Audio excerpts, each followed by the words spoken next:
Dubai হ্যাঁ দাদুমণি, কি করতেছো গো তুমি? কাজ করতেছি। কি কাজ করতেছো? আলু।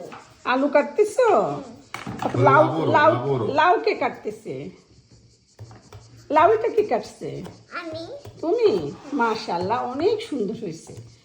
আমরা অবশ্যই যখন আমাদের রান্নাঘরে কাজে আসব বা ঘর পরিষ্কার করব, তখন আমাদের সাথে আমাদের বাসা যাদের বেবি আছে, বেবিদেরকে আমাদের সাথে কাজে মানে যে কোনো একটা কাজ দিয়ে তাদেরকে ব্যস্ত রাখবো। কারণ আমরা অনেকে কি করি, যখন আমরা রান্না করতে আসি বা ঘর পরিষ্কার করতে আসি, তখন আমরা কি করি, আমাদের বেবির হাতে মোবাইলটা দিয়ে দিই বা টেলিভিশনটা অন করে দিই। এটা কিন্তু বেবির জন্য খুবই ক্ষতিকর একটা বিষয়। তাদের ব্রেন এবং চোখ এবং শরীরে অনেক সমস্যা হয়।